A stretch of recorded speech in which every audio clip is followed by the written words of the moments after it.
The opinions given by the individual host and their guests do not necessarily reflect those of Para X, its affiliates, or its sponsors. The Paranormal View. The Paranormal View.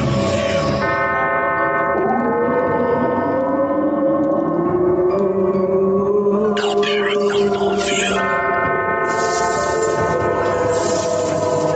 Time now for the Paranormal View. The Paranormal View on the Para X Radio Network. The Paranormal View. And welcome everybody to the Paranormal View right here on the Para X Radio Network. I want to thank everybody for being here tonight.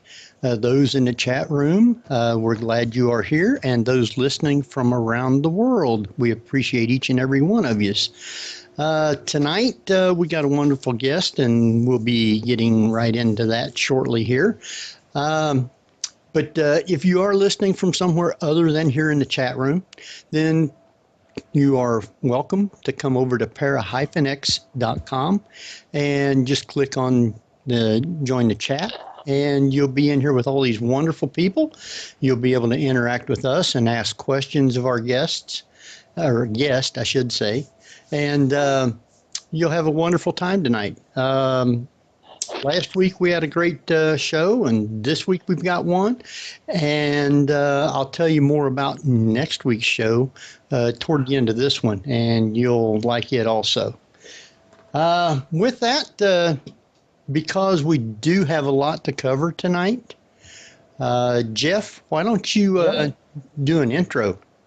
Absolutely. Well, our guest tonight is Freddie Silva, who is one of the world's leading researchers of sacred sites, ancient systems of knowledge, and the interaction between temples and consciousness.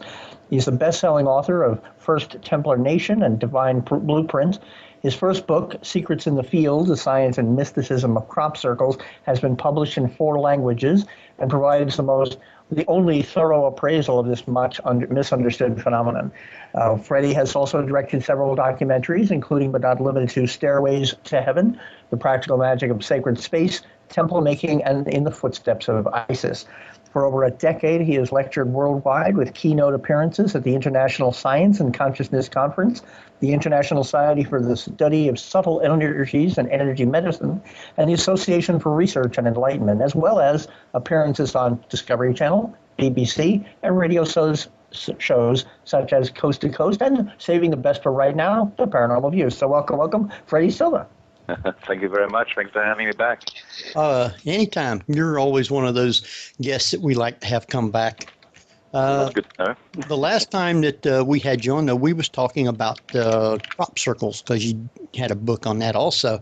But tonight, we're off like in a different highway, you might say. And it's, I guess, kind of unusual, but then when you find out where you are from, it makes a lot of sense. Tonight, we're going to start out by talking about one of your new books, The Divine Blueprint. And I think what I'd like to find out to start with was, how did you get started down the road looking at the Knights Templar and the Holy Grail? Oh, that's the other book. Well, they both kind of go together, but yeah. I can talk about that too if you like, but I think you want to get down to the Divine Blueprint way. Right, that's fine. Yeah. Let's start with the Divine Blueprint and then go to the Knights Templar. Exactly. Right. Although, ironically, they're all very intertwined, as they are intertwined with crop circles, believe it or not. Usually when you do these projects, you have in a way, you have no idea where you're going at the end or where it goes off. I was just amazed to find that at the end of crop circles, my mind began to veer back towards sacred space and ancient places of veneration, and found out really how much similar they are to crop circles, and also why the crop circles have this uncanny ability to always appear, no matter where they appear around the world, which is now 29 countries, always appear beside ancient sacred sites as if they're trying to tell us something. And that got me interested back into sacred sites again. And I've been drawing pyramids since I was 3, so I guess, it's my sort of contention that we're all born and we come here to Earth to do something specific. And I think that when you start drawing pyramids at 3, and you have no interest in playing childish games with other kids, that you're obviously here to do something else, which makes life a little bit difficult and yet paradoxically interesting at the same time. So it was really a matter of extending the concept of how these little portals of energy work. In one degree, you have crop circles appearing on the magnetic lines that cross the face of the Earth, and on another degree, you have places like Stonehenge and the pyramids, the temples of Angkor in Cambodia. All of these places essentially are concrete crop circles where they actually been man-made to take in the energy at these places, and essentially they're creating their own portals of energy. So we're talking about here about something that's very common, and it's a shared technology that goes back thousands of years. That got you quiet. No. Can't do more than one thing at a time for some reason. I don't know why. My brain doesn't work that way. Well, I'm curious as a correlation there, if the crop circles are appearing because the energy is already there and somehow it's tapped into that same energy. Well, actually, that's a very good question. Yes, it is. It's one of the things that I really got out of analyzing crop circles for a decade was this reference to ancient sacred sites. When the Dowsers came in and started thinking that, perhaps these things are appearing at the crossing points of the Earth's meridians, and it turns out that, yes, they were. And then the fact that we had 80 eyewitnesses around the world that were saying, well, we sometimes see beams of light coming down from the sky. They rotate the crop circle appears in front of us. And I'm talking about people who are, farmers and policemen. These are no-nonsense people. They're not into little green men. So when they see beams of light and little balls of light making things in front of them that they can't explain, it's worthwhile listening to what they have to say. But here's the funny thing about these eyewitnesses. They said that sometimes the crop circle doesn't appear in front of them. It comes back 24 hours later. So it seems to be that there was a correlation going on between an imprinting of energy, but also an awakening of the Earth as well. And here's the interesting correlation. In the last 15 years, I have seen, and this can be easily validated, a huge rise in attendance in sacred spaces around the world. I mean, people are just suddenly gravitating to ancient sacred sites like no other time before. And I don't think that has anything to do with an aging population having more money to travel. I see young people, middle-aged people, they all suddenly feel attracted as though something's woken up. And I was very much sort of into the belief that, yes, there is a correlation going on here, that we are attracted to temples for some amazing reason. Well, it's interesting that about 2,000 years ago, when the Roman Catholic Church showed up in Europe, they began to shut down the sacred sites. We haven't really built sacred sites for the first time in history for 2,000 years, and suddenly the crop circles show up. They're built exactly on the same principles as a pyramid, as a Stonehenge, and it was really by chance that I was working on the energy imprints of sacred sites in England, not knowing that only a few months later, real crop circles would appear beside the temples I had just measured energetically, and found that when the circles appeared, they carried their own blueprint of energy, which can be measured. And this blueprint was able to traverse along these magnetic lines, and it actually began to change and alter what was already present at the local sacred sites. So in a way, these imprints are awakening something in the temples that has been sitting there, that has been dormant for quite some time. So the proof is the fact that so many people suddenly feel the need to attend these sacred sites, and inevitably that might just lead to an awakening. Now, you were talking in your on your website a little bit about people who go to different sacred sites, and you find the one that you're interested in is almost like having a PIN number. And I find that interesting because astrologically, people are made up of different types of energy. Some people are water energy, some people are fire energy. Do you find correlations astrologically with the type of people and the type of sacred sites that are out there? are there such things as more water sites, fire sites, earth sites? Oh, very much so. I don't know about the correlation astronomically, but it would not surprise me at all, because when you come down to it, it's just a matter of geometry and numbers, and that's what we're all made of. And when you look at the temples, as I've done for so long, and began to question why some people go to the Great Pyramid, and there's a perfectly good pyramid next door to the one in Giza, and some of them go in there and they come out looking a bit sort of, well, not well.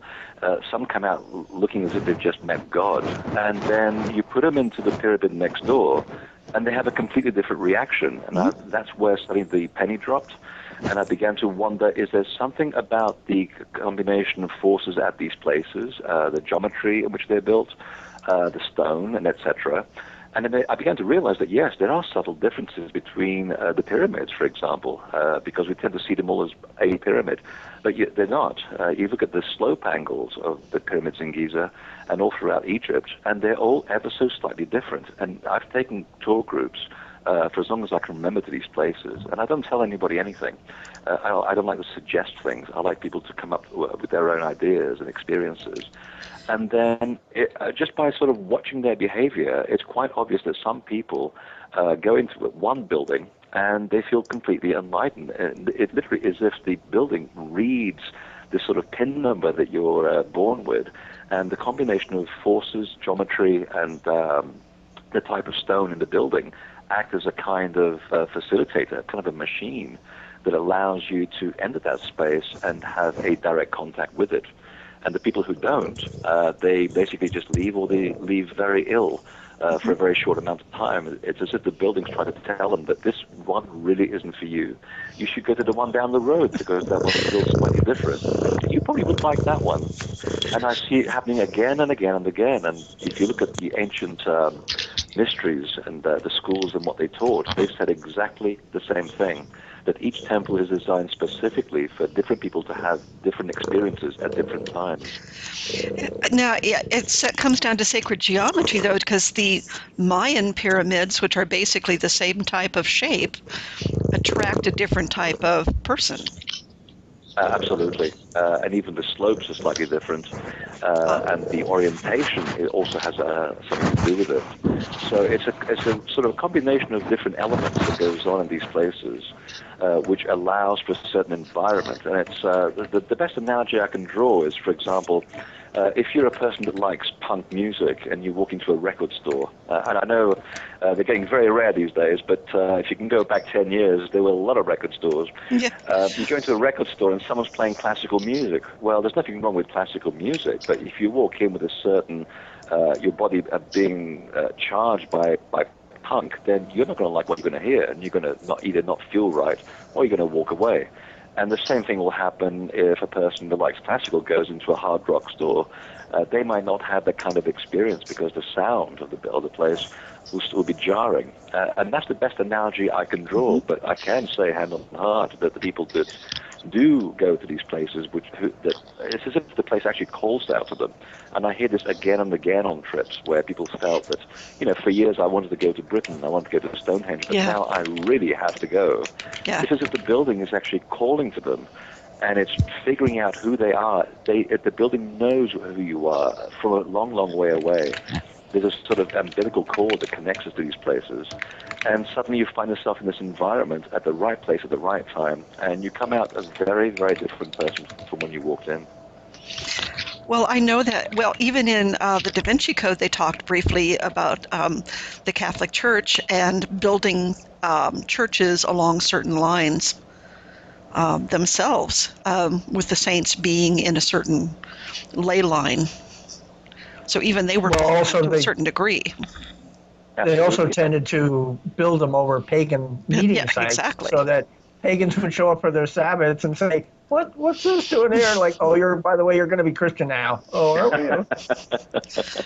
It's funny that Dan Brown and I were actually neighbors in New Hampshire for about a year when I moved there. Wow. And we'd be the only two people walking the beach at low tides. Obviously, two writers desperately looking for inspiration. So I guess he must have picked some of my stuff, because I was writing about that stuff that went to his book. So thank you, Dan. I appreciate that. It is true. There were people within the church. In fact, there is a double story to this. I mean, I'm not a great fan of the Catholic Church per se, but then again, you can't generalize too much about everything. I do think, and I have met good people who are working within the church to maintain a certain connection to the pagan beliefs. This is why you find more images of the green man in churches in Europe than you do of Jesus. You can't explain that unless someone within the buildings wants to maintain that connection. And yes, when they were superimposing the churches on the original pagan sites, it was to essentially get people to go to church because no one was doing it. I mean, they realized that for thousands of years they went to these standing stones, sacred wells, and what have you, and something really worked for them. It did something to them, as it still does today. So in an effort to try and capitalize on this, the church put their buildings on top of the old sites. But the funny thing is, when you go around Europe, especially, you'll see that someone, in most cases, trying to maintain a connection to the old ways. And there's one particular dolmen, which is a series of very large standing stones in Portugal, where if you the church actually built a concrete entrance in front of this dolmen, put an oak door and a little bell tower, tried to disguise it, but you walk into the middle of this tower, and it's quite obvious that the 28-foot stones, which weigh over 100 tons each, can't be disguised. And yet when you go in, there's a little altar to the Divine Virgin, and you think, well, there's nothing unusual about that. But it was exactly the feminine principle that was being honored at this site for the last 3,000 years. And there are two of the Earth's magnetic feminine lines that actually cross at that site. So as much as they try to eradicate these connections, someone, somewhere, a good soul would always try to maintain the connection so that they would never go away. Interesting. Now, you talked briefly when you were bringing up the analogy of people walking into record stores and different types of music and how it affects us, and the energy and the vibration that come off of different types of music. Do you think it's possible for people to create their own divine site by introducing different vibrations like water sounds or different types of music or different types of basically vibrations? Well, I'm glad you brought that up because that's actually one of the things that I actually teach. After about 15 years of looking at sacred sites, they begin to talk back to you. And I began to wonder, being a very practical person, if you can't take a person to the sacred site, can you bring the sacred site to the person?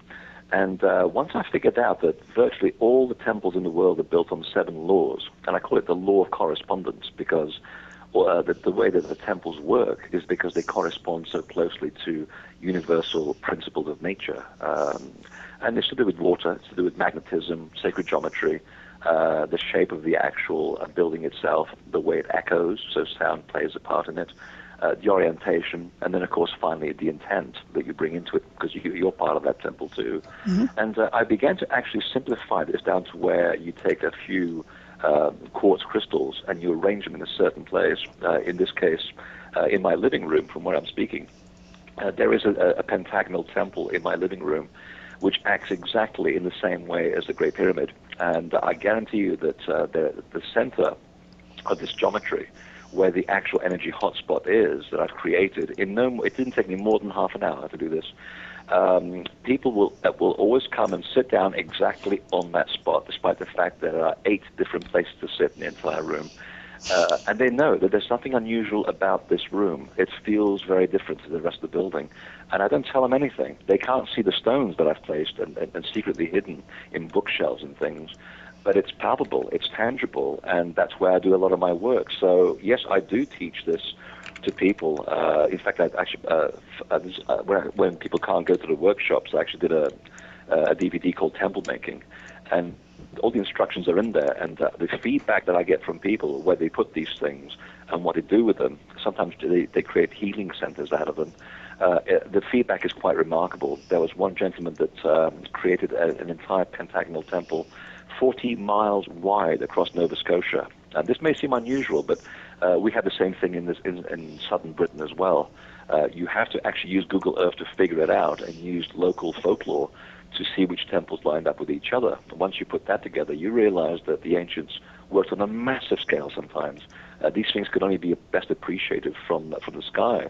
But yet in Nova Scotia, this man went out with GPS, put stones in specific locations, anchor them according to the geometry of the pentagram, the symbol of life, and he's trying to influence a certain area where he feels the energy is so dark and so mashed up that it's making people feel ill. And apparently the effects are beginning to be felt right now, that there is a certain vibration, a certain resonance in that part of the country, and people, without realizing that this has happened, are beginning to react to it. So these things that were built for us thousands of years ago certainly are alive and well. There's no reason why none of us can recreate this in their living rooms, in their verandas, in their backyards, even across an entire city like Washington, D.C.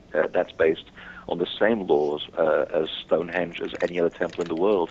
And of course, it depends who's in power in Washington, because some of the presidents in this country, they realized that this stuff really works.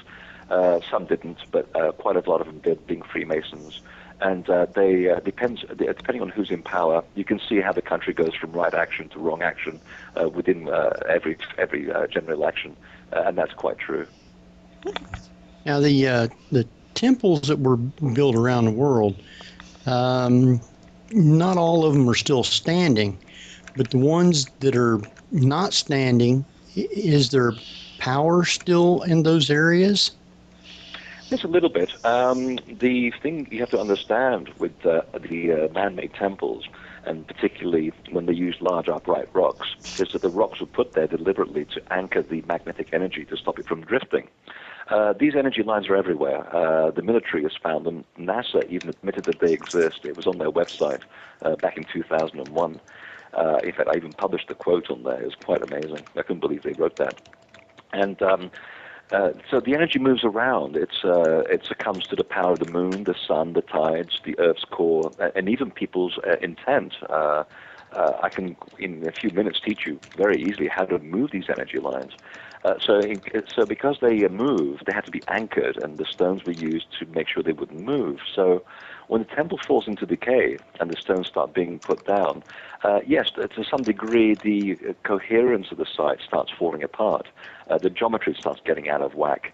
But this will take hundreds of years, sometimes thousands, because these places are so old and they were so worked and loved that the intent of the people kept that energy there. So you can go to Stonehenge still today and realize that half of the place is missing and the stones are fallen over. But believe me, when you walk inside, that place is still active. It's still alive. And part of it is to do with the people that go there and still maintain the connection to the site. They venerate the site, and that helps the energy stay. You'd have to completely obliterate the site to make the energy go away yet again. But don't they have Stonehenge pretty much roped off? You can't really go up and touch the stones anymore? Actually, no. I'm taking 3 groups there next year, and we're all going to go up and touch the stones. You just got to pay English Heritage a little bit of money, and they are cutting back the visits for many times. I mean, I used to go there 10 years ago at 9 o'clock at night and spend 2 hours, talk to the guards. They're very interesting people, full of great stories. And these are sort of Green Berets who are now retired. So these people they're not into woo-woo. No, for a moment there, when you said talk to the guards, I heard talk to the gods. Oh, you can do that too. Believe me, you can do that too. Which is why it came to my mind, why I heard it that way. So. And in this case, the guards are the gods, so you've got to treat them nicely. Exactly. And then when you do, not only do they give you a very good cup of tea, but they do talk about military helicopters chasing balls of light around Stonehenge, which are traveling at phenomenal speed. I mean, I've seen them too, and believe me, it'll change your life when you see these things. Wow. Oh, they're probably just trying to get into the Pandorica. Oh, wait. Yeah. In your book about crop circles, didn't they build there was a crop circle not too far from Stonehenge? It's one of the most famous cases, actually. Back in 1996, there had been about 80 eyewitnesses. Most of them most of the crop circles appeared during the daytime hours of 2 and 4 in the morning, but there are those few cases when people do see them in bright daylight. And this was one such case. And in order to paint a picture of what's going on here to anyone who doesn't know, Stonehenge sits on a 35-foot elevated plain. You have a perfect view around it for 360 degrees. And only a few hundred yards away, there is Britain's highway, which connects the center of Britain to the south.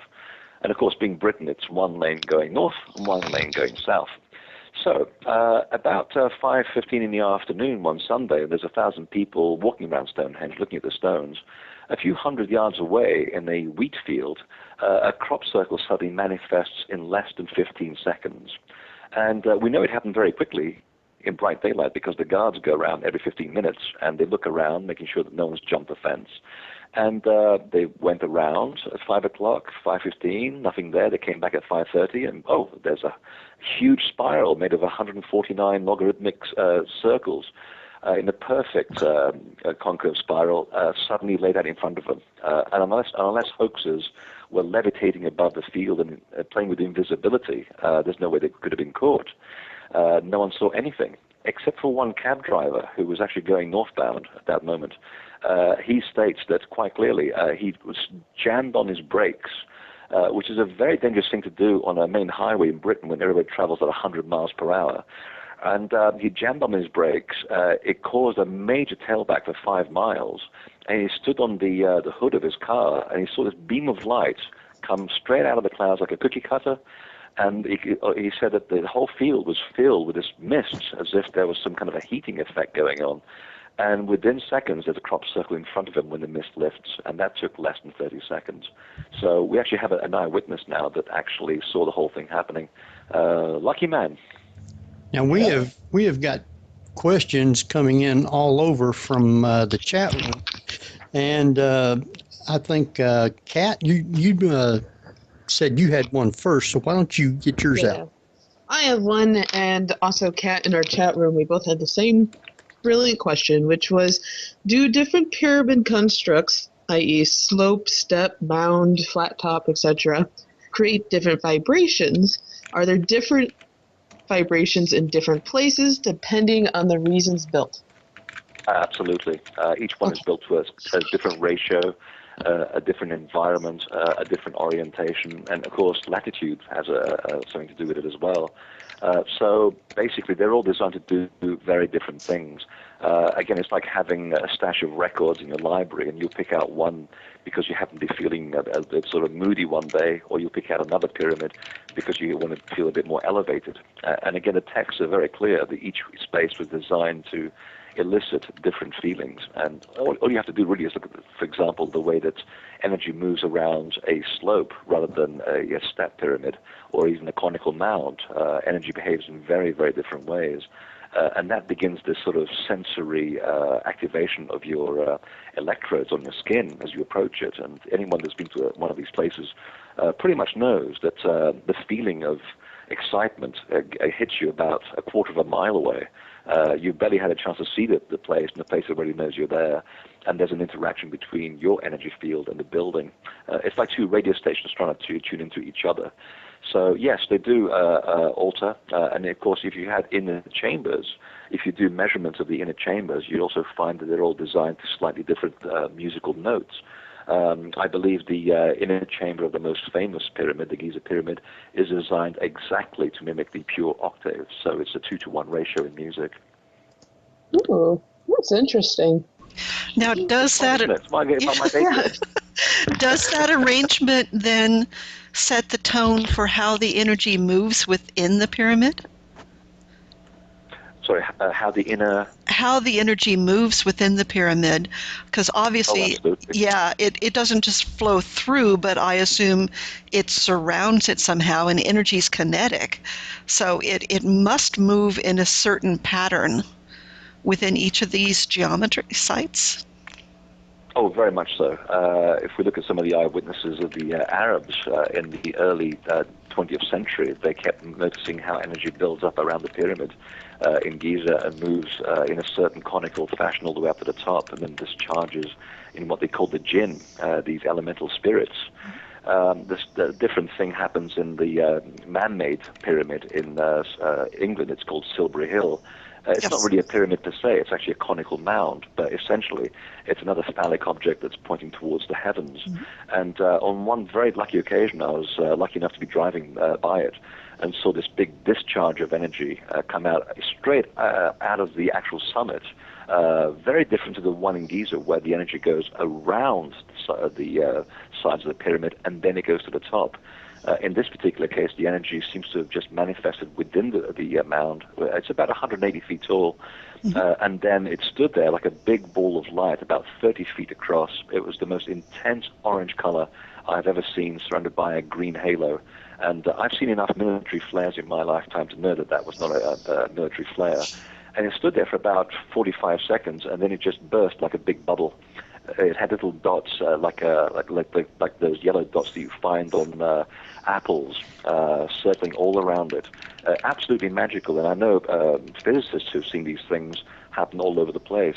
So that's just a sort of an example of how two different pyramids, and I'll put that in inverted commas, can move the energy within and without to behave in a very different way. So you can imagine what happens, for example, when you go to the Bent Pyramid, which has two different angles, and the chamber goes under the ground. I can tell you the energy there is very, very different from what you'll find in any other place, because, again, it is designed to stimulate certain parts of your anatomy that are not designed in other places. Mm-hmm.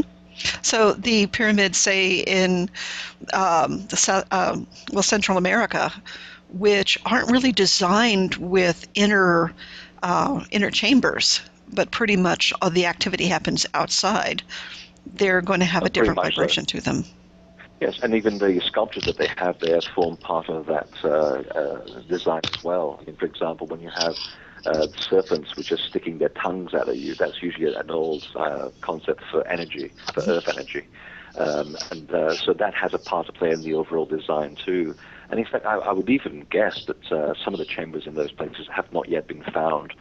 They did design these things deliberately so they would not be found by idiots like us in the 21st century who have completely lost the plot. And in fact, in Egypt, they did actually write quite clearly in the walls of one of the temples that until people recognize that they are responsible people and they recognize that they are the temple, we will go on building temples.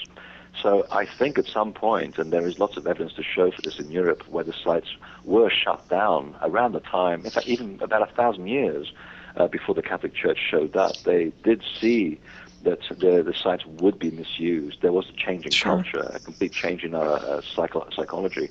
And I suspect that even in South America, they hid their most important chambers very, very well. And it would take some very clever people and some people with great responsibility to find them once again.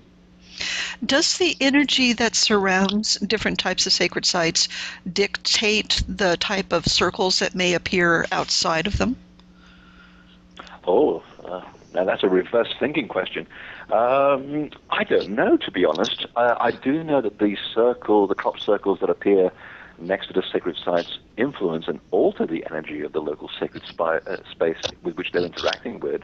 That is a given. Whether it's working the other way around, not impossible to prove, has not yet been proven yet, but I can say that some of the eyewitnesses to crop circles appearing do mention that when these tubes hit the ground and nothing happens, and they come back 24 hours later and they see a crop circle exactly where that tube was before, that there's a crop circle there. Now, these designs rotate counter and clockwise, and I didn't give it too much thought until I was reading a report from the Russian physicists who are way ahead of anybody when it comes to this kind of stuff. They were looking into the action of biodynamic cultures, and they were saying how when you work with biodynamic cultures and specific liquids, when you actually rotate the water one way, it inputs energy, and when you rotate it the other way, it actually expels energy. So this brings us back to your question. Some crop circles are clockwise, some are counterclockwise. And it seems to me that a lot of the people that see the tubes and don't see the crop circle manifest immediately, it's as though the earth is actually pushing something out of the ground. Something has gone into the earth and the earth has fired back. So could it be then that the local sacred site has been activated and the site itself has given the word go to allow the circle then to manifest? It's quite possible and not improbable. Jeff, did you have a question also from the chat room? Actually, yeah, Nyla was curious. Have you felt any more of a personal connection with any certain specific sacred sites yourself? All of them. I get this asked this a lot, actually. And you know what? It goes back to what I was saying earlier. It depends what mood I'm in and what I'm looking for. Each one of them is designed to elicit a different response, and it's mostly shamanic, by the way. I often get asked by Daniel Pinchbeck and Graham Hancock to go and investigate ayahuasca, and I'll let everybody figure that one out for themselves. After hearing about so many of the side effects that come before you actually have a major shamanic vision with ayahuasca, I'm thinking, I get the same result standing next to large upright rocks without the necessary bodily functions that come with drinking ayahuasca, because they're not very pleasant. So for me, it's a matter of what it is that I'm looking for. And again, I'm always surprised how I could be sitting here at my desk and I'm planning next year's activities and the sacred sites that I want to go to. And I'm thinking about what I'm actually looking for in terms of work, and inevitably I will be drawn to the exact places and the exact temples which will provide me the answers I'm looking for.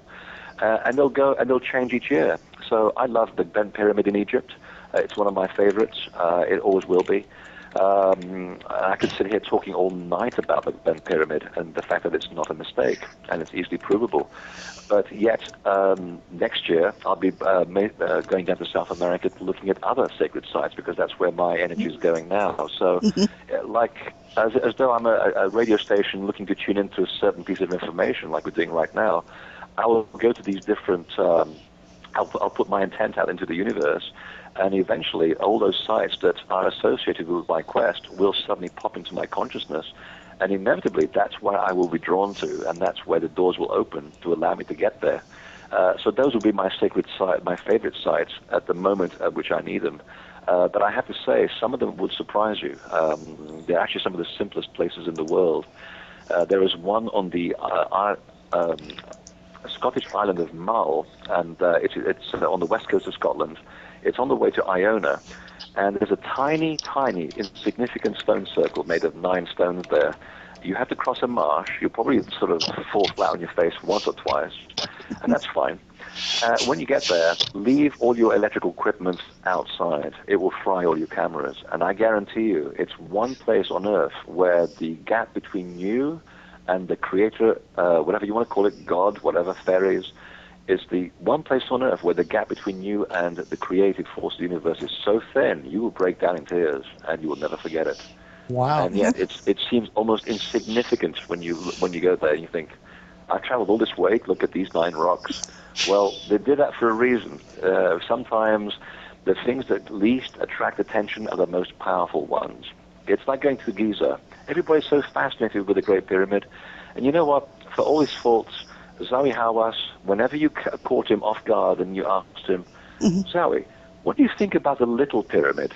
And you see a different person walking to that body, something very spiritual. It's almost if you see sort of a tear in his eye. He's very emotional about that building. And that's the building that always gets my attention when I get to the Giza Plateau. And hardly anyone pays attention to it. Wow. And I believe most of the secrets of the pyramids on Giza are in and or under that tiny little insignificant pyramid, Wow. Now, I have a question about more natural type of sites, like you're mentioning Scotland, such as Sidonia, which is picking up. And people say that is holding a lot of energy now. It is. In fact, when I was first researching the Divine Blueprint, I actually wanted to go back into the origin of what makes temples what they are.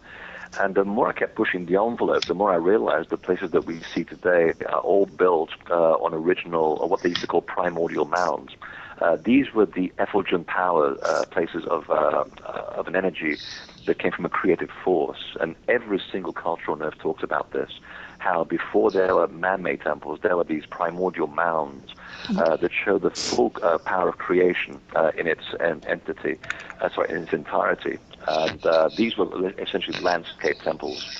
In this country, Sedona, places around New Mexico, places that you and I don't see with the naked eye. We see it with an inner vision, like Native American people tend to do. These are what I call landscape temples. These were the original sacred places.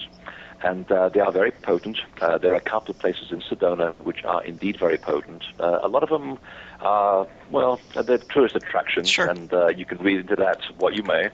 But certainly Bell Rock, and to a slightly less extent Cathedral Rock, But Bell Rock has been very, very potent for the Sinawa people for thousands of years. And there is a definite, I can only describe it as a sort of a junction box for energy lines. There's so many of the Earth's meridians going into that rock that it sets your hair on end as soon as you get there. And in fact, from a slight distance, when it's backlit, it kind of looks like a UFO. So these natural energies are everywhere. And in fact, there's one outside of Santa Fe. It's owned by the Tewa people. It's called Sikumu. It's the Sacred Hill. And you go there and you think, well, where is it? Well, it's not there physically, but when you actually allow yourself to just feel the earth around you, you'll feel there's something very profound on one of the particular parts of that place. And I can't really say where it is because I'm sworn to secrecy, but local people will tell you where it is if they find out that you're doing the right thing. They don't want the energy to be polluted. Right. So you go there and you stand there, and it's just like sitting in the middle of Stonehenge. It's the same energy. It's the same connection to this vast well of information of, I can only describe as pure love in some ways.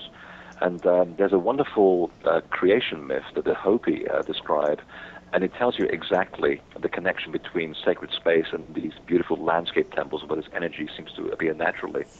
And the creation myth goes something like this, that once the created people, he or she sent one of these people down to the South Pole with a drum.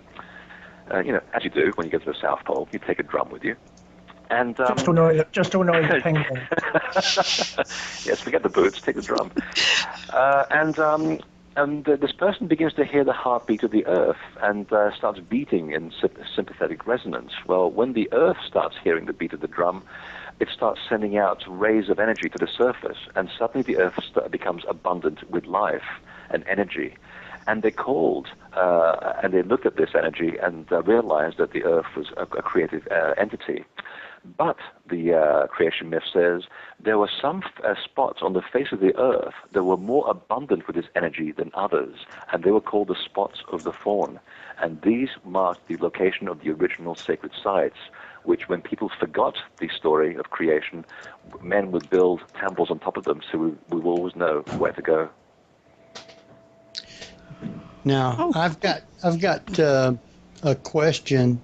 But I think what we'll do is I'll wait till we come back from break, because it is break time, and I'll ask it when we come back. Yeah, because I only have about 150 more questions. Yeah, so do I. I mean, the subject is so immense that once you tap into it, the doors keep opening and opening and opening. It's what they call being part of the mystery schools. You are actually now involved in the mystery secrets, and we're touching on very light levels here. Yeah. But this is stuff that was guarded with your life back in the old days, and still is to some degree. Yeah, but you can see how you get drunk on it. It just feeds you, and you keep going back and again. More and more, yeah. Well, I guess what we'll do is just see Kat. I guess it's going to be you. So we're going to take us a break about 8 minutes, somewhere around there, 10 minutes maybe. And we will be right back with more. So, Kat? Okay, everyone. You are listening to The Paranormal View with your hosts Henry Foister, Jeffrey Gold, Barbara Duncan, and myself, Kat. Tonight, our guest is Freddie Silva, author of The Divine Blueprint. There's more fascinating bits after the break. Whether you're listening at home, at work, or anywhere, thanks for making Para-X part of your day. Your source for everything paranormal, Para-X. And welcome back, everybody, to the Paranormal View here on Para-X Radio. And we'd like to thank all of our listeners here in the United States, in the United Kingdom, Ireland, Australia, Canada, and France. Welcome all. And we'd like to welcome back our special guest, Freddie Silva, author and the person responsible for my insomnia tonight, because I'm going to be up thinking about all of the stuff we're talking about right now. And just for fun, we're all going to change accents. Okay. Well, now I've got. I can talk like this if you'd like, And Jeffrey can do the same thing too. Yeah. I have to get ready for my London trip. Ready for coffee talk. Now I've got a question from Rookie in the chat room. and he wanted to know what was their purpose for creating different moods in people. Creating different moods in people. So they can become more confusing. I think what they mean is to create different energies in people. If that's the case, then the whole idea, and I'll backtrack here for a second, every single ancient culture that's ever existed, and that includes esoteric societies, secret societies. These are the ones that are working for right action, by the way, not the ones who are trying to control the world. They recognize the human condition for what it is. It's the soul that's trapped in a physical vessel. And the whole purpose of living your life was to do everything possible to establish a connection as soon as possible, as early as possible in your life, so that you'd have a revelation of God, for lack of a better word. And that revelation connected you with a much greater universe of information, of experience, of sensitivities, sounds, smells, etc. And once you define a good level of competence with getting out of the body and having these shamanic moments or inspirational moments, the more you realize that you have a certain degree of self-control over the world around you, your thoughts.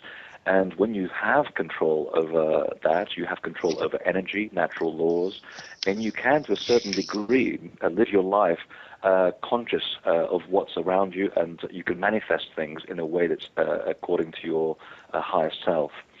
This was the central aim of every single society on Earth that was trying to achieve a higher spiritual aim.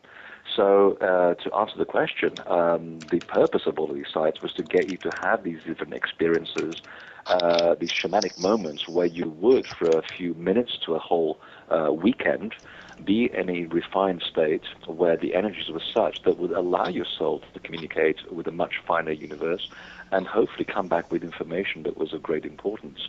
So they had a word for it. It was actually called the raising of the dead. Which it sounds very sinister at first, but it's really to do with the concept of resurrection. And as the Gospel of Thomas quite clearly points out, and I quote, those who believe they have to die before they resurrect are in error. One has to experience resurrection while still in the body. And he was talking about one of the initiation principles that even people like Jesus were privy to have these moments where you do connect with an outside force which allows you to become knowledgeable that you are much greater than the sum of your parts. Mm-hmm. So by waking different parts of your physical body and slowly getting reconnected back into the spiritual matrix, you do become much more superabundant. You then have to be very careful about things such as your ego, your thoughts, because you start manifesting things around you, and unless you have a degree of control of this, you can develop, well, you can develop into a maniac, for one thing, a complete demigod, and a complete sort of fascist dictator. And a lot of these people in the early era in the European history quite clearly showed that they were very much into the supernatural, and they wanted to learn what the esoteric people had known in order to gain control and power of entire nations. The last ones we know about only happened about 80 years ago. They're called the Nazis. They were looking for exactly the same stuff that you and I were looking for to have a spiritual moment, and it was all to do with power and control. So that's the reason why you'd want to go to these places. You'd want to awaken yourself, recognize you are no longer the walking dead. You are now aware that you are a living being inside a body that's connected to a far greater universe than you're usually aware of in your waking moments. And that's a very good thing. And it's a dangerous thing, and it's a powerful thing at the same time. But a sensible person that's in charge of this information knows exactly how good and how much good can be done with it. Now, would that be similar to like what they say in the Bible about being born again in the spirit? In a way, although it has been misused recently for entirely religious reasons. Most of the people that are discussing this concept of being born again really are in error. It's just a matter of interpretation of the Bible, whether it's literal or whether it's metaphorical. And it's quite clear that people that originally wrote this book and the books that actually make up the Bible, most of the good ones being the ones that were banned, and that's where you'll find the juicy stuff. They do quite clearly maintain that all of these stories and concepts were all allegories and metaphors. They're not supposed to be taken literally. In fact, they actually discussed, and this is going back to the Gospel of Thomas again, the Gnostic Gospel of Thomas, said quite clearly that anyone who believes in organized religion and also the rising of the body after a crucifixion, you're believing in a faith of fools. And he actually says and uses those exact words. The whole thing is supposed to be metaphorical. It's supposed to be a description of very complex concepts, which you and I would spend 5, 10, sometimes 20 years understanding before you were allowed out of the building with these ideas, so you can go and practice on your own. They were very serious. This stuff can be very, very dangerous if used in the wrong hands. And in my years of working with this stuff, I have seen both ways. I mean, hopefully I'm wise enough to know when to use things for the right action and when not to go and use things for wrong action. I think I've done pretty well so far, and I've been a fairly good teacher at that.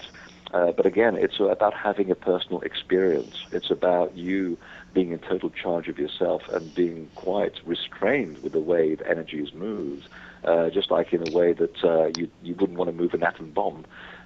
It's one thing to create fireworks for make you happy. It's not a thing to pack a lot of gunpowder in a metal object and blow up an entire nation with it. So it's the same thing. You're using the same repository of energy. It's how you handle it that makes the difference. Now, were a lot of these temples built like on ley lines? Yes and no.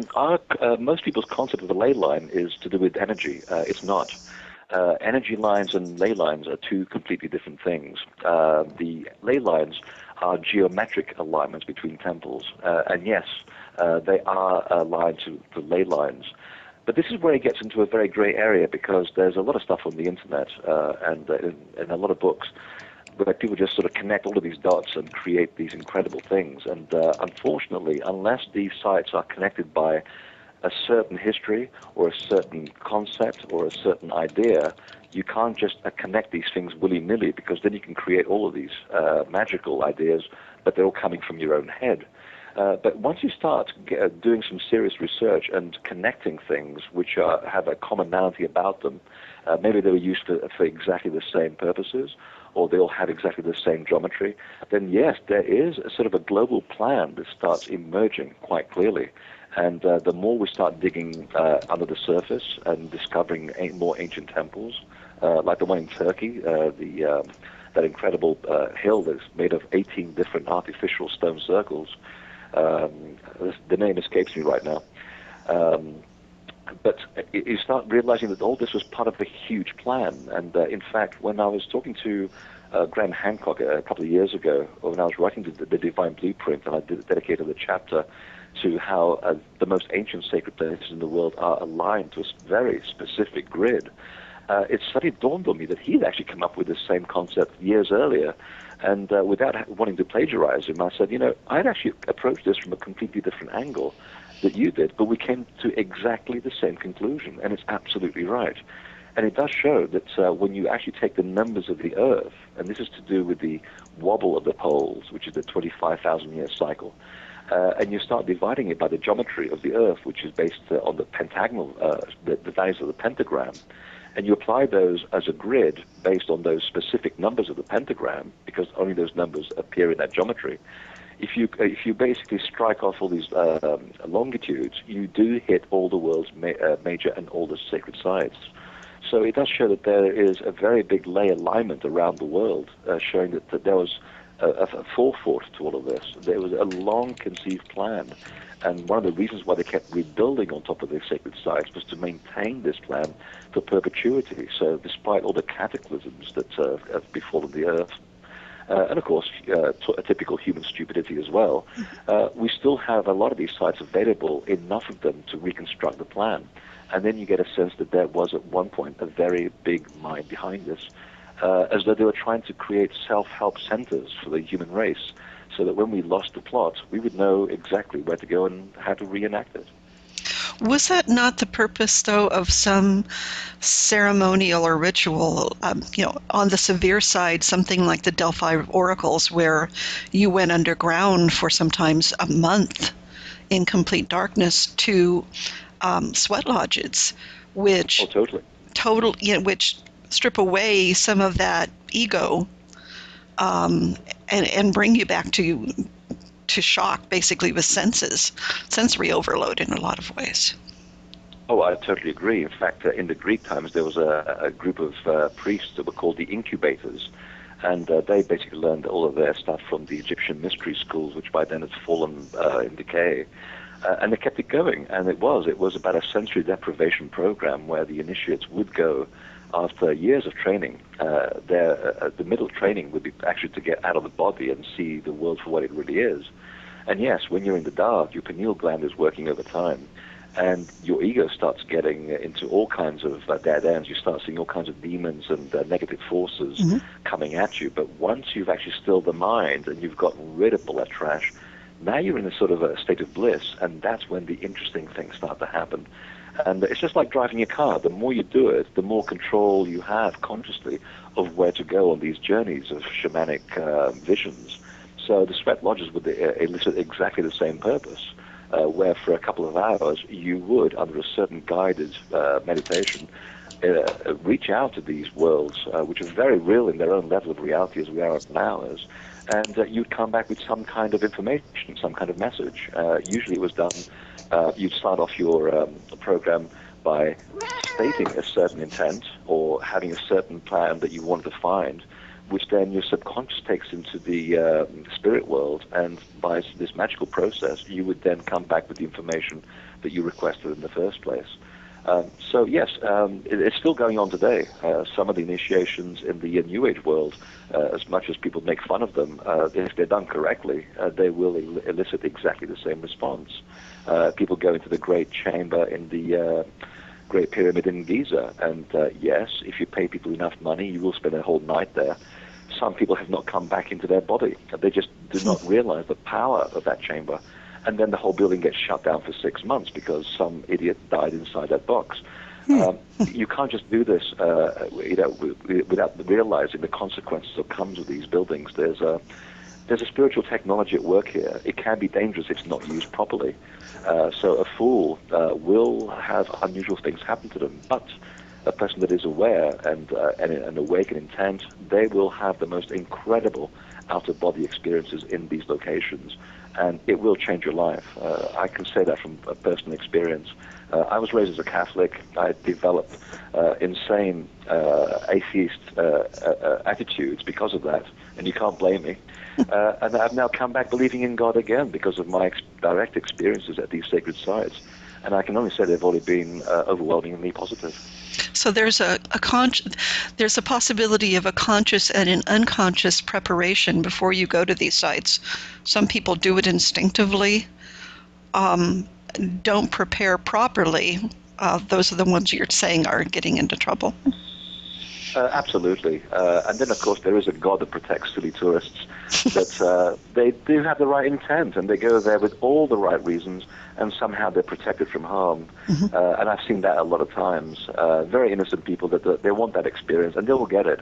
But they'll be brought back into the body pretty quickly, within about 10 minutes, just to give them a hint of what is possible. And after that, you do your homework. You carefully go back and to part one and read the manual properly. Yeah, I do believe that there is a sort of a spirits or gods of silly people that do protect them from themselves. We have another question in the chat room from Kat, who wants to know your thoughts on basically Feng Shui and room shapes and how they affect energy. And do you think that Feng Shui does work to correct that energy flow within our own homes? Oh, I could tell you, but of course I'd have to kill you. Okay. It's Feng Shui, essentially. It comes from the same school of thought. It just happens to be the Chinese version of creating sacred space and moving energy and energy manipulation. It's in Rome, it was actually called the College of the Augurs, where these Augurs would actually treat a certain place, a certain part of the landscape, prior to actually even erecting the building, so that all the good portents and the forces that would then permeate the landscape would actually hold the building together. And just before the building was finally open for living in and for use, they would conduct a ceremony, which we today still have. It's called the inauguration. So the principle of Feng Shui is exactly based on the same movement of energy to make sure that I wouldn't call them negative energies. I say that they're energies which are not beneficial for the purpose of which you're trying to achieve would be moved from a certain landscape, and the ones that are beneficial to your intent would be driven there so that a purposefully designed building could be built which would promote health-giving properties. So yes, this is part of a very, very old culture in China. Now, there was temples built all over Europe, South America, Mexico. Were any built in the United States? Not many. And I've always struggled with this. I wondered why. Until I went to Australia and recognized that they didn't build any temples down there at all. And you talk to a lot of Native American people and Aboriginal people, and a lot of them are still connected to the landscape, and that's why they didn't build anything, because they could see where the original landscape temples exist. They can see the energy. They don't have to build stuff. They'll just walk around in this meaningless desert, and suddenly they'll go, oh, I think I'm just going to sit here for about 12 hours for no reason at all, because it feels really good. I have a very funny word for this. It's getting the tingly winglies. And it does. There's something about the energy at these sites. You have to have a sense of humor about all this, by the way. There's an energy at these sites which is detectable with very expensive equipment or bent coat hangers, otherwise known as dowsing rods.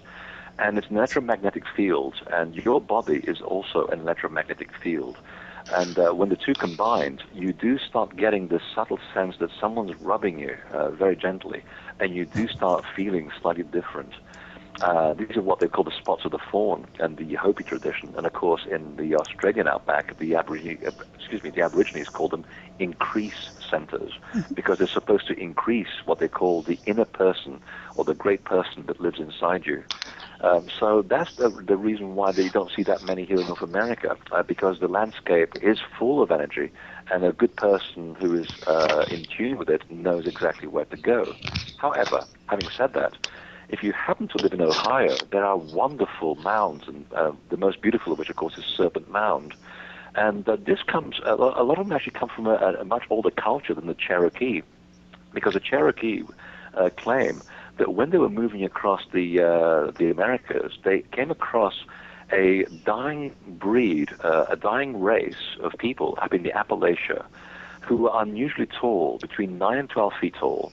And they had survived a huge cataclysm many thousands of years before, where their land in the middle of the sea to the east suddenly went under these enormous waves. And the survivors moved to what is today Georgia and some of the East Coast, and they traveled into the mountains, and there they bred. But because there were basically only a few of them, they had to interbreed, because they obviously couldn't do so with normal human women. And because of the interbreeding, they finally just phased out. But before they died out, the Cherokee took on all of their rituals and traditions and honored them and wanted to maintain them for posterity. And they still claim today that the original Serpent Mound and the mound culture of the Ohio was basically put there by these very, very tall people, and they had a name for them. They were called the Alawani. And if you happen to go to Pittsburgh and sit by the banks of one of its rivers, called the Allegheny, now you'll know where that name comes from. It honors that original tribe of giant people. Interesting. Wow. Yeah, I live here in Cincinnati, Ohio, and we have a few mounds actually in Island. And Henry is actually just north of me in Trenton.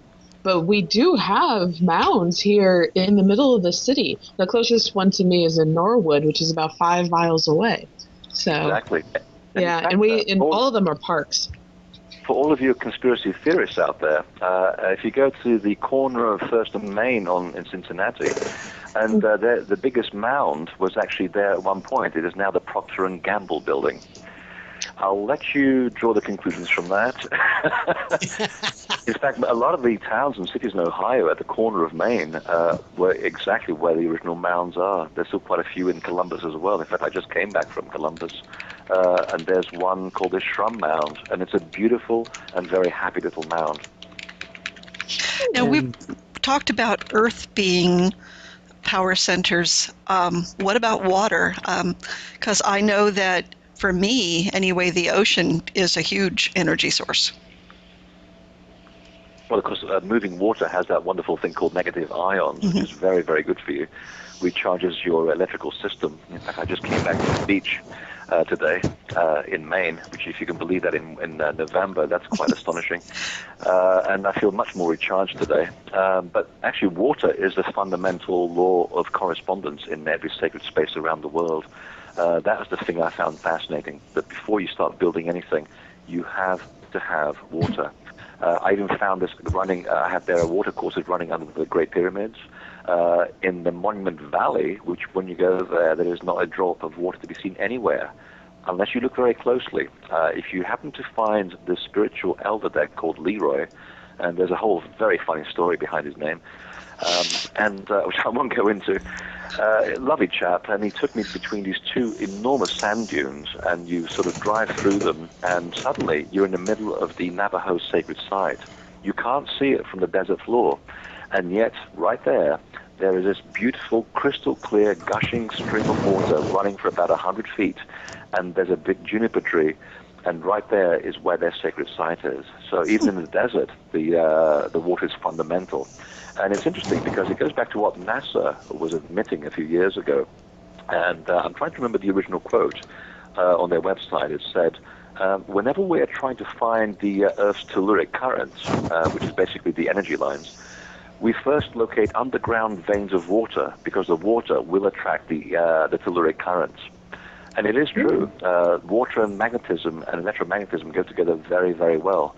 And these are the two fundamental principles of every sacred space in the world. So the water, essentially, is trapping the energy there. And if the energy starts rotating in spiral form, which it usually does, that adds another layer of energy to the site, because that also will stimulate an electrical field in water itself. So we may look at water as being a very ordinary substance, but when it comes to temples, it's the most important ingredient. And this is the reason why when you go to these places, you'll often find holy wells either adjacent to the buildings or inside them. And that water is called holy water for a good reason, because there's a W in front of it. It literally is whole. The water is charged. And when you make the sign of a cross in front of you, without getting too religious about it, or you imbibe the water, something gets charged inside your body as well. And we now know from the work of Masaru Emoto in Japan, who crystallized water, looked at the way that your intent changes the shape of the geometry of water. Well, if you take your intent into one of these sacred buildings and there's water running in it, under it, or next to it, your prayer will actually go to the water. So the next person that comes along will essentially be drinking the prayers and good wishes of the people that came before. But here's another very important thing. Because when you actually start generating water and spinning it at a very fast frequency, once it hits about 32.72 degrees Fahrenheit, it starts to actually excite the very water that's inside your own body. So you're drinking this holy water, you're feeling out of sorts, you've got to the sacred site to make yourself feel better. You're drinking this water, and it's starting to change the chemical structure of the most abundant element that's in your body, which, of course, is water. Yeah. So no wonder you feel good at these places. The water itself is charged if you're drinking the stuff, so you're beginning to get a little bit more energized as a result of it. And in fact, science have actually taken samples of holy water and water from holy wells, compared it to normal water, and they found that the water from the sacred sites is very, very excited. It shows millions of little vortices whirling around at very, very fast speed, as though the water itself is alive and breathing and definitely energized. Oh, I believe it. I have about a 16-year-old bottle of Glastonbury water. And that stuff is wonderful. It's still in great shape. Start drinking it. Now, of course, in a lot of the old ways, water meeting the shore, as you said, you went to the shore today, that's considered the tween places between the land and the sea, just as streams and such, which are very highly magical. And are you aware of the experiments where you take water and you put it in like a jar, and you put a word on the jar, like on a piece of paper, either a very positive word, very uplifting positive word or term, or a very negative word. And when you freeze that water, the crystalline structure takes on whatever that intent is. Like if you wrote happy or generous, it would be very like really pretty crystalline structure. But if it was something like anger or something, it would be like really ugly. Yeah, that's what I was mentioning about the work of Masaru Emoto. He was the gentleman in Japan that actually showed that very clearly. And in fact, there's a strange story behind this.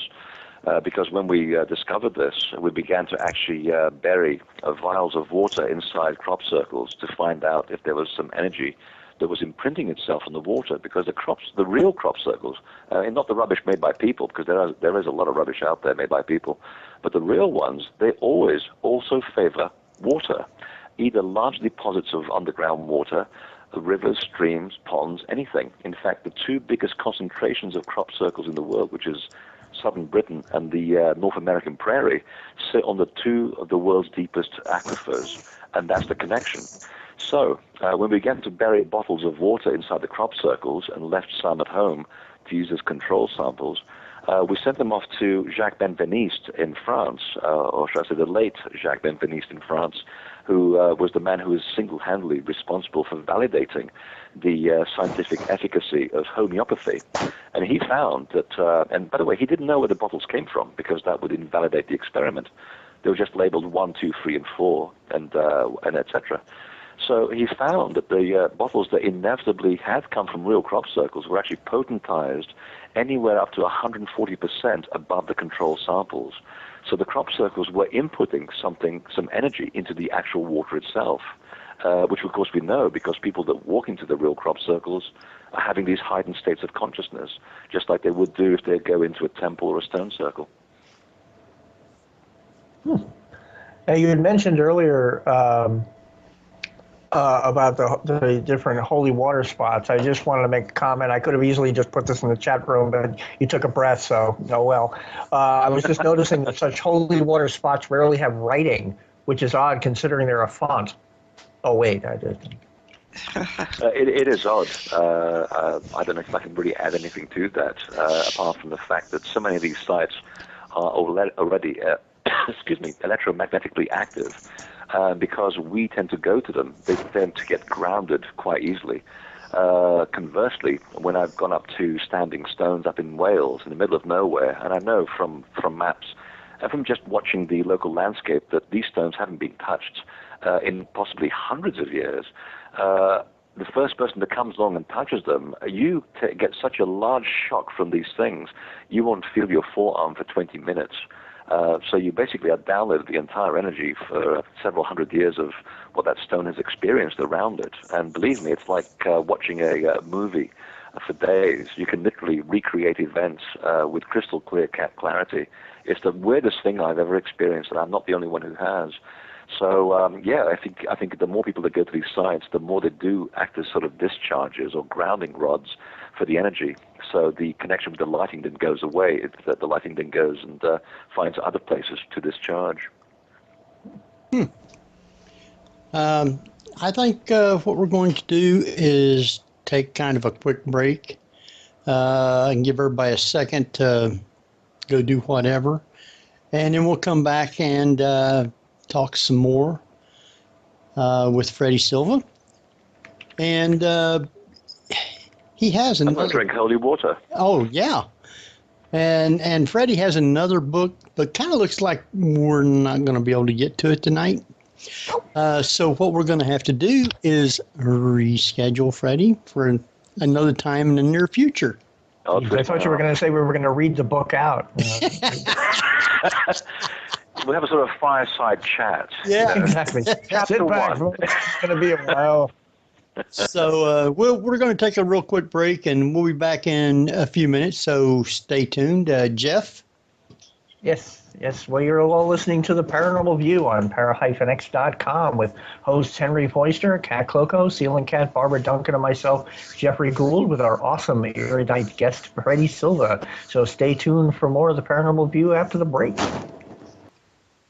And welcome back, everybody, to the Paranormal View, here with your hosts, Henry Foister, Kat Cloco, Jeffrey Gould, and myself, Barbara Duncan, and our wonderful guest tonight, Freddie Silva. Freddie, I was mentioning before that I have water from Glastonbury. I have water from St. Fergus Well. Is it possible, if you can't visit the sacred sites, to bring the sites to you? Oh, absolutely. Well, water would be one wonderful way of doing so, and you've already demonstrated that very well. But, one thing I always tell people in Glastonbury when we go there is drink the water, drink lots of it. It's very good for you. Okay. So in a way, you are sort of drinking the energy of the people that have gone before you, as well as the resident energy that is actually manifested at the site and also is modified by the site itself. The other thing you can do, and this really kind of goes back to the concept of crop circles as energy fields again. One of the things that occurred to me when I was doing the research into that was that, again, people don't always have the opportunity to go to these places and see real crop circles. So I thought, what would be great to sort of bring the crop circle to people? And we found out, and this is a very, very long story, which I'll cut short, found out that there are healing modalities available in crop circles, and the sacred spaces also have very rich histories of healing as well. And we conducted some experiments in Germany using a system of energy whereby you send energy across space and time to a very direct location.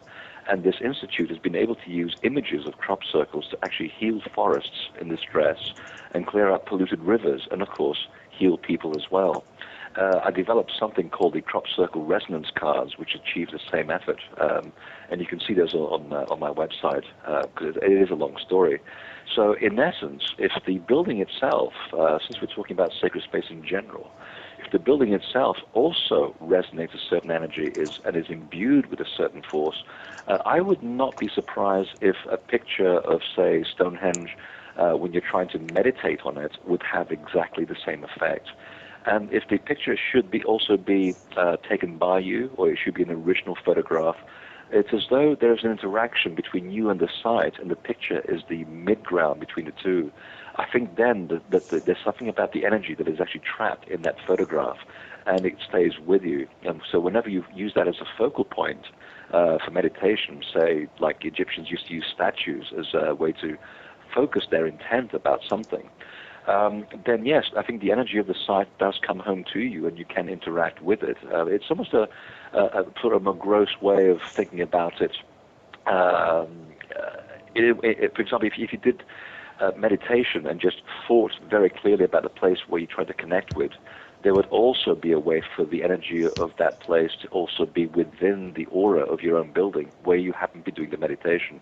But of course, you have to you really believe it, and you have to be totally connected to that place in order to achieve that effect. So, yes, I think once you start getting out of the physical world and get into the non-physical locality of things, which science now agrees is the way that the universe really works, then there's no reason to believe why you can't think it and believe it and intend the energy of a sacred space to be with you at all times, also on demand.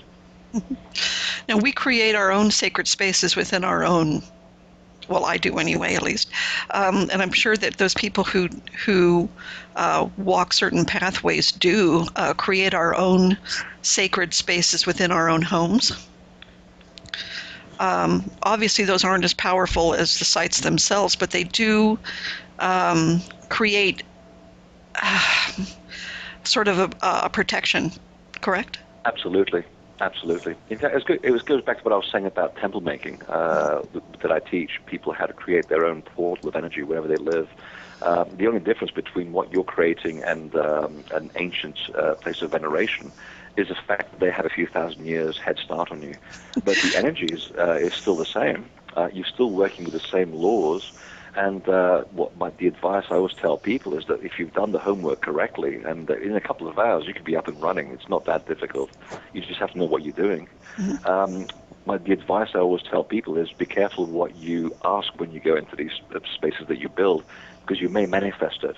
And sometimes getting what you thought you wanted may not be the right thing. So you've got to sort out your thought process and make sure that what you want really is what your heart wants and not what your ego wants. The classic one being, I want that really attractive blonde across the street.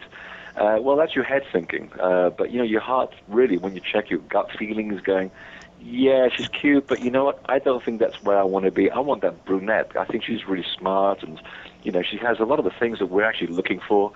So if your head starts ruling your heart, then you will manifest that blonde, and then you'll find out pretty soon that wasn't what you wanted.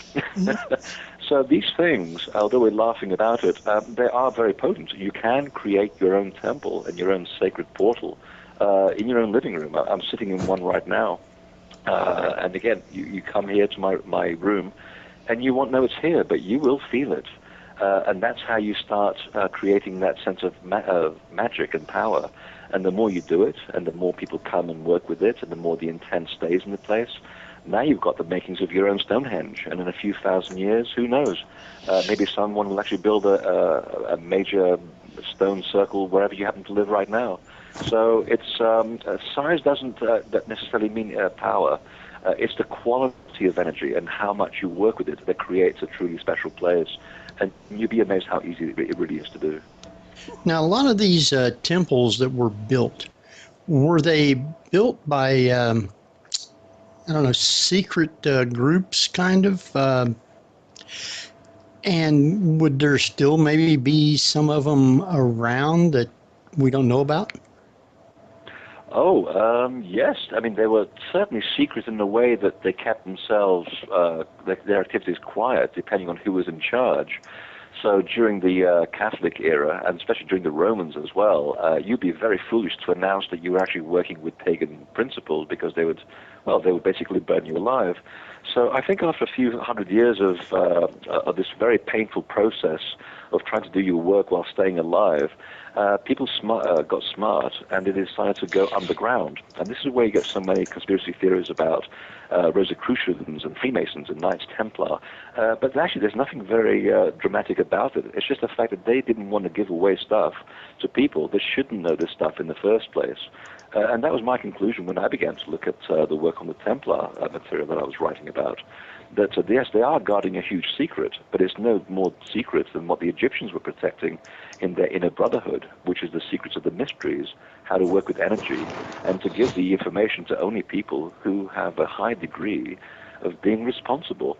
So today, they're still around. They're called speculative Freemasons. You usually won't know who they are because they don't advertise the fact, but they'll know who you are. They'll be looking around you, making sure that they're looking for new initiates, people that they can trust. And for many, many years, when I moved back here to Maine from England, I actually didn't realize that for many years I had actually been friends with the head of the Masonic Institute of America, and he invited me to come to do a presentation. And naturally, I got very nervous about it. I said, well, this stuff really goes down well with Freemasons. And they said, you'd be surprised how many groups of Freemasons still exist that still practice the old spiritual laws. And then there are those who are using it to basically manifest lots of money, special contacts, and essentially control the world. It's just energy. It's how you use it that determines its right action or wrong action. So, and they said to me, we've been keeping you under watch for a few years, and we'd like you to become, to join the group, which is a wonderful thing, except that I had to turn it down on the basis that I didn't want it to color my work, because if people realized that I was a Mason and I was writing material, they would think that somehow there's a bias behind it, and it would really color my work. And I like my work to stand by itself and to find its own middle ground.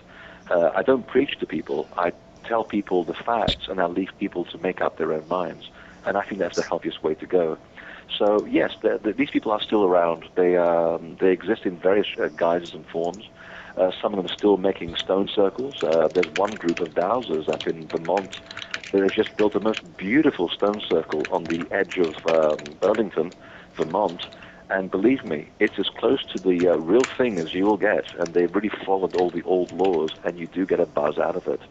And then, of course, people are, as I said earlier, they are creating their own little temples inside their own houses, even if it's a little altar or something.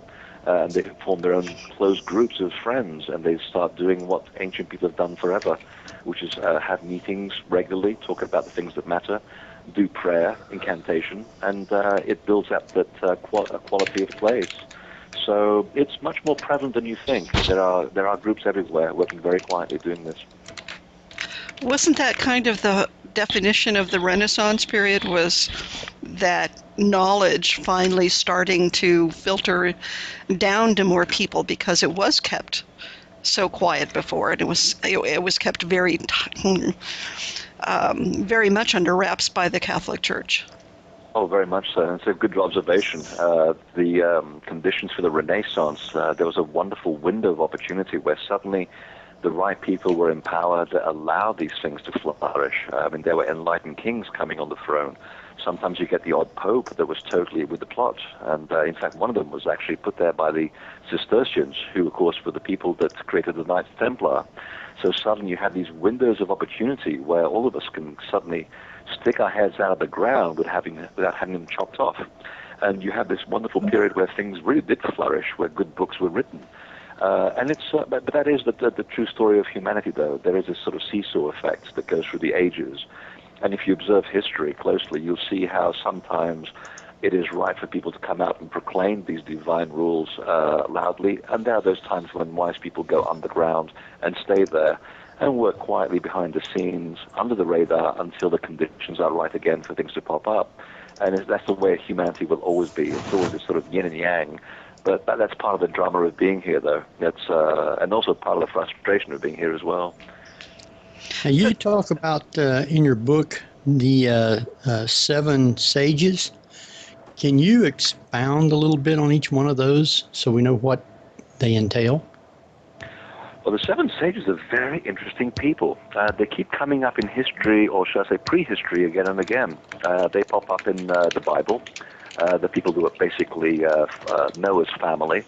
But except that Noah seems to have a bit of a split personality, because the same guy shows up again and again and again in different Eastern myths by different names. And every single time that God asks this guy to build a boat and put an example of all the species on Earth inside it, he is asked also to take on board these groups of 7 sages. And these people are supposed to be to represent some knowledge of all the secret mysticism in the entire world. So along comes this enormous catastrophe that engulfed the world, which is now correctly dated to 9,703 BC. And these people survived. And throughout all of these cultures around the world, under different names, these 7 sages went walkabout, and it was their charge to rebuild, and I'm quoting this now from sacred texts, to rebuild the former mansions of the gods. And the whole idea was to basically put back on the face of the earth the sacred spaces, the hot spots of energy, so people would know where to connect with the gods, with a finer level of the universe, so that when after they'd gone about rebuilding the world and doing their daily chores, they would also leave enough spiritual time to realize that not everything is based on physical values. There are laws out there and other worlds that you need to connect to make yourself whole. So they basically were the wisdom keepers that survived this great catastrophe that we should be thankful for this entire temple culture that we've inherited around the world. And it is amazing how so many, I'm talking hundreds of different myths and legends and actual books and even scripts in temple walls describe these groups of people in different parts of the world. And there's one of them which actually gives a very good description, and it's in the Temple of Edfu in Egypt. They call them by a different name. They call them the Akku Shemsu Hor, and it literally means the followers of Horus. And again, there were 7 in number, and there's this description on the temple wall that actually describes them as being 12 feet tall. And sometimes I wonder whether, actually, no, excuse me, they were 15 feet tall. It's 3 cubits in height. And sometimes I wonder where some of these statues in the temples of Egypt, which are very, very tall, about 15 feet, aren't actually depicting these actual gods that survived this incredible catastrophe. And if you follow the story on the temple walls further, it says that after they built the primordial mounds and established the original seats of the gods, which would form the foundations of the historical temples, that is the ones that we see today, that they then went walkabout throughout the rest of the earth, and they rebuilt the other centers and other seeds of civilization. So it was as though places like Egypt and Sumeria and the Far East, South America, all of these places were little hotspots where people survived this global catastrophe, and it was from these centers that the cult of the temple slowly spread out across the world.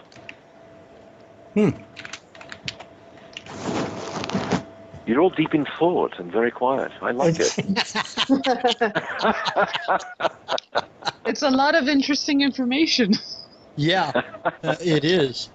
Now, So now, essentially, what I'm looking at under the 7 sages is they seem to be Grecian in origin.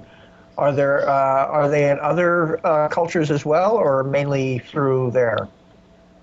They're all in other cultures. They call them by different names, and they come in various guises, but essentially they're all 7 in number, which is essentially a metaphor of the music scale. And also the 7 colors of light that we see. So all of this is not by accident. All these metaphors are meant to mean something. But they do, even in South America, they also appear with Viracocha and the 7 shining ones that come over this floating ship over the horizon. They land in Tiwanaku. They build this incredible temple, which is now dated to 15,000 BC. And it was from there that they went off to promulgate the knowledge of the gods to the rest of mankind. And it was thanks to them that they built all the culture of temples in South America.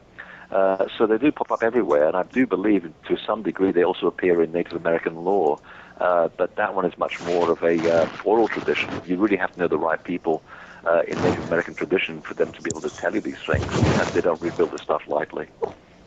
But oddly enough, the musical scale is actually 8 notes, hence being called an octave. Yeah, but the 8 is the repetition of the first, so there are 7 notes technically. Yeah. Okay. Very true.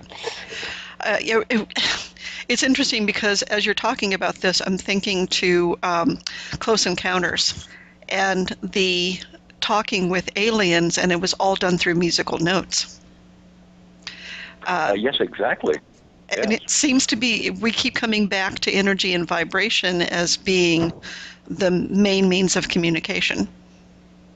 Well, here's a funny thing, and I'm glad you brought that up because it stirred my memory about something I wrote years ago in my first book about the crop circles.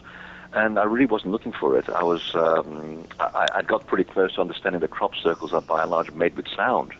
And I dedicate a whole chapter to proving that, and it's never been disproved, so I accept that it still holds water.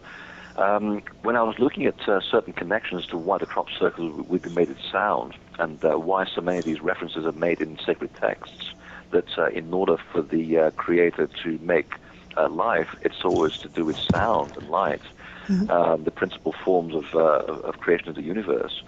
I also discovered that there are certain notes that are found within crop circles, and all the notes correspond to the diatonic music scale, which is essentially the do-re-mi. Now, we may think of the do-re-mi as essentially a Western creation, and to a certain degree it is, because different cultures have different music scales. So the do-re-mi in China makes absolutely no sense. In India, it doesn't make even less sense, because they work with half notes, which to our ears sounds really weird.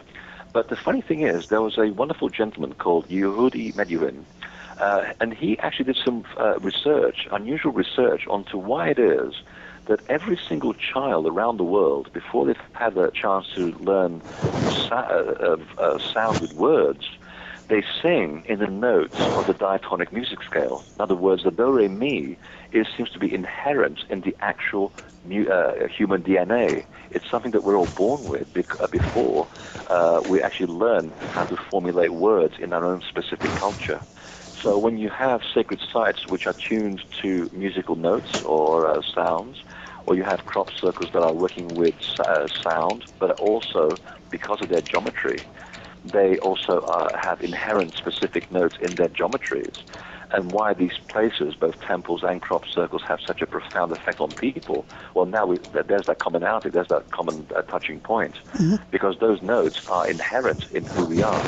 So if you're going to try to talk to a species which seems to be precocious and hard to get along with in the first place, The path of least resistance, if the people that you're trying to connect with don't accept their visions and their imagination as being communications from a finer universe, then you communicate with them through music, the basic notes of the music scale, because those are hardwired inside you, and you'll know what they mean when you hear them. So you mean sort of like the way the walls of Jericho were felled by an apparent sonic weapon? Absolutely. If you find the right vibration of any object, you can either do profound things with it or you can destroy it. There's a wonderful case in France about 100 years ago when they were trying to figure out why it is that the French policeman's whistle could be heard across more blocks in the city than any other whistle in the world. And they built a large version of it in a laboratory. They pumped compressed air into it, and all they heard was this loud noise and this thud where the technician just collapsed dead. And they found that the sound frequency generated by that whistle liquefied the technician from the inside. Wow. That's how you not work with sound. When you get to Princeton was the looking CIA into all not of being used this. Well, Princeton was fascinated by the interaction between spirituality and consciousness and science. And they wanted to find out why it is that so many sacred sites around the world do have these connections with sound and music. And part of the connection was to do with the type of stone that was used, as well as how it was arranged geometrically. Because when you arrange a room in a certain geometric shape, you are inherently generating ratios which are mathematical, which then relate to the music scale.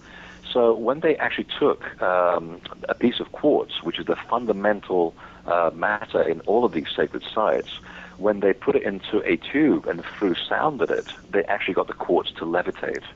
So there's your answer. When you actually find the right frequency of an object and you match it, you can actually create a counter-gravitational effect.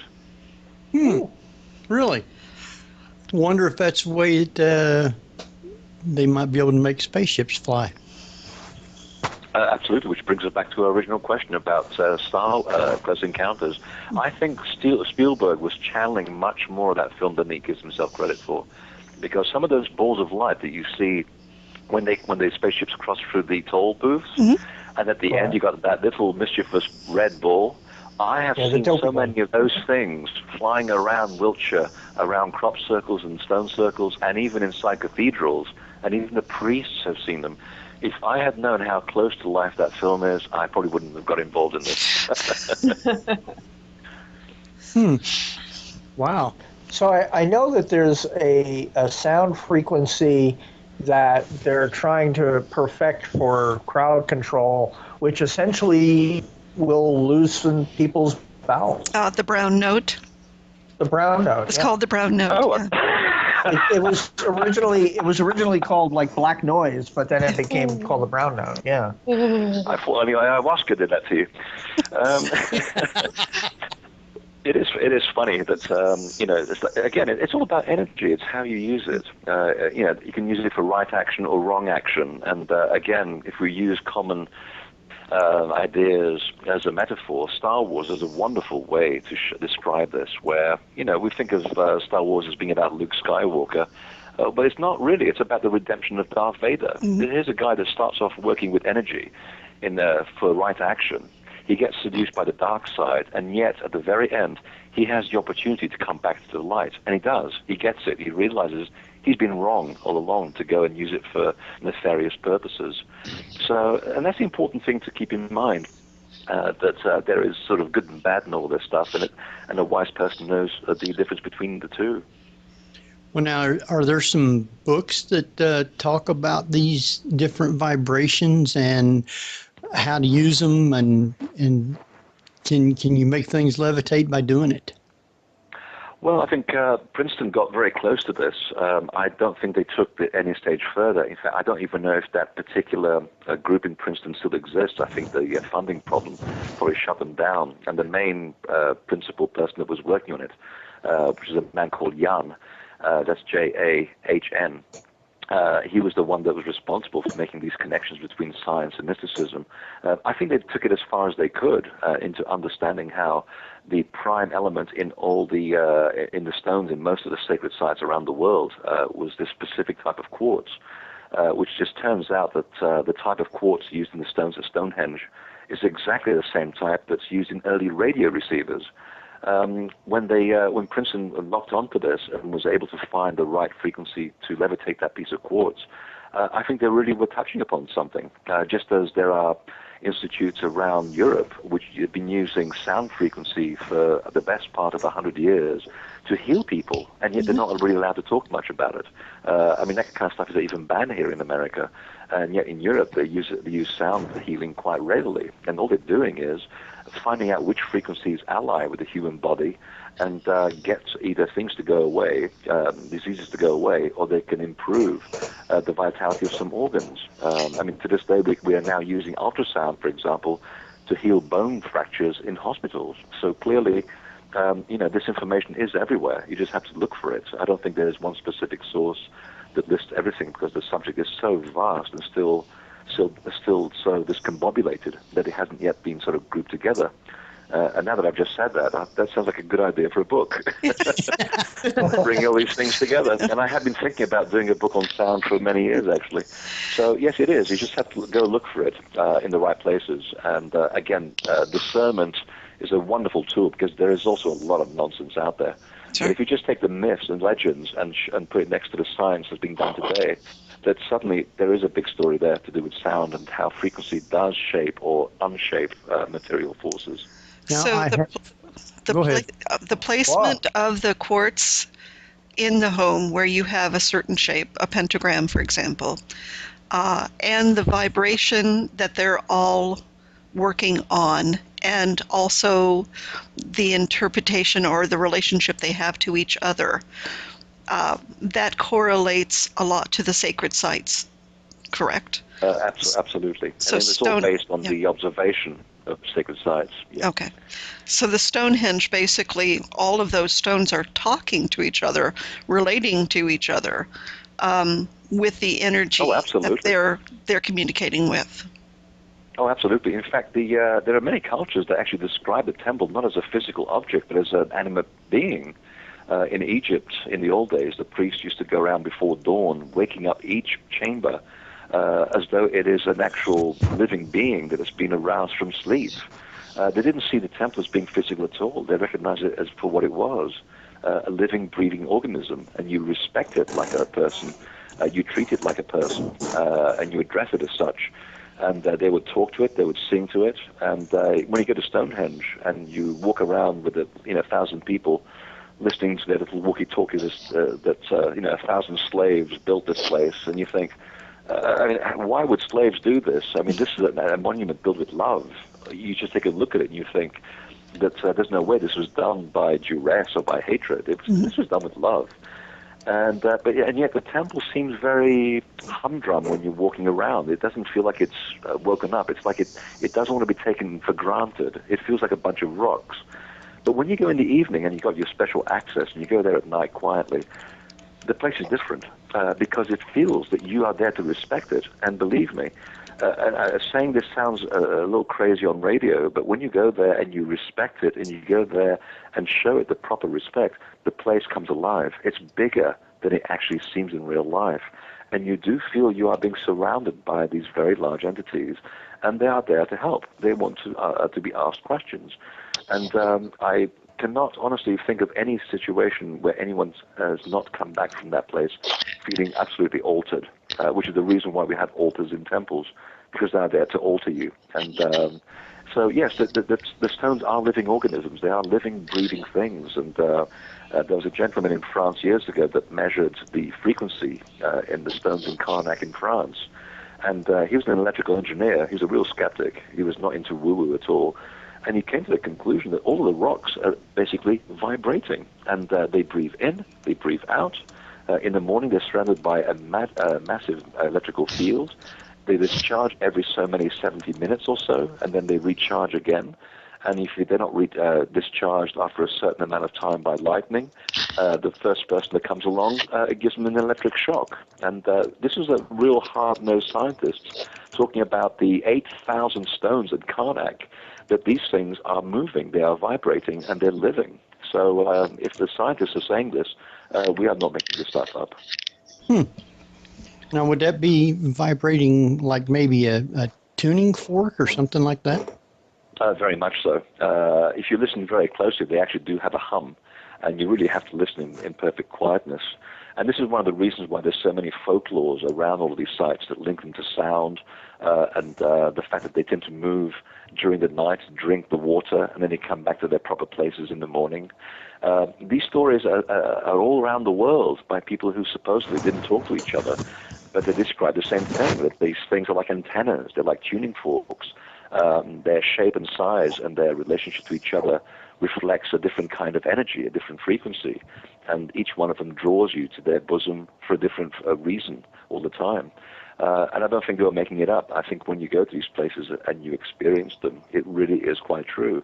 I've never been to, I've seen so many standing stones, and each one of them is totally different. And you'd think that you'd be bored going to these sites, but you never are. They really have their own personality. They have their own characteristic and feeling and energy, and each one of them will elicit a different state in you. Wow. Well, I hate to say it, but our time has just zipped right on through. Oh, no. I want to thank you for taking the time to be with us tonight. I mean, it doesn't seem like 2 hours because it's gone by real fast, but that's the other thing about these things. It's missing time. Missing time. So now you know. I want to thank you again for being on, and I want you to stay on till after we're off, and we'll talk with you for a few minutes and thank you. But right now, why don't you give out your sites where they can get your books and read all about you and follow you and all that good stuff? I think that's a good idea. There's nothing better to do, and winter's coming along anyway. You want a couple of very, very thick books on your table for those dark nights, and you can find them at invisibletemple.com. And there's all kinds of little freebies there, free chapters and things, all kinds of offers. There's DVDs and things, and there's lots of free information, and that should keep you out of mischief and away from texting silly messages for quite a while. Unless you're just texting messages about my work, and then I don't really care. I've had I got talked into buying a cell phone, and I think I make 2 phone calls every year. I actually use it as an iPod. It's so wonderful. Wow. I've never texted. I don't do that either, and that's why I don't care for an iPhone. So don't really need them. But Jeff, won't you give out our make stuff? It very intelligent, though, for some reason. Absolutely. Well, you can go to my website at jeffgould.net, GEOFFGOULD.net/2011 PNV. That's 2011 PNV.htm. And that'll be my Paranormal View hub page, which will have all of the links to each of the report pages, previous shows, archived podcasts, both there and on respective report pages. For instance, tonight's report page will have links to Freddie's books and a few of his DVDs. Our official website is paranormalview.com. If you go to Facebook, just do a search for the Paranormal View. There we are. You can also do a search for Jeffrey Gould Career Progress Group. Feel free to join for updates on my acting stuff. There you go. Kat? Okay, everyone, you can follow my paranormal adventures at www.catcloco.com, KATKLOCKOW, or follow my graphic novel at huntforghosts.com. I just put up the link for my Facebook group, Miss Gray Manga, which is the Facebook fan page for my graphic novel. That's just facebook.com/MISSGREYMANGA. And Cece? Facebook page, cemetery photos, the usual. Yeah, but you can't find you by typing in. You have to do Ellen Smithy. Ellen Smithy. Okay. That's the way to find it. Or you can look up Henry Foister, and you can find a link on my friends list over to her, along with everybody else. So With that, I do want to thank Freddie again for being on, and I want to thank all those for taking time to be with us and listening tonight. Next week, we will be having a tarot reader by the name of Nyla, who will be on for a while with us. And so tune in next week if you want to try and get a reading. And till then, we're going to jump off of here. This is Henry Foister. Jeffrey Gould. Barbara Duncan. And Kat Cloco. And we will see you next week at the same time. Good night, everybody.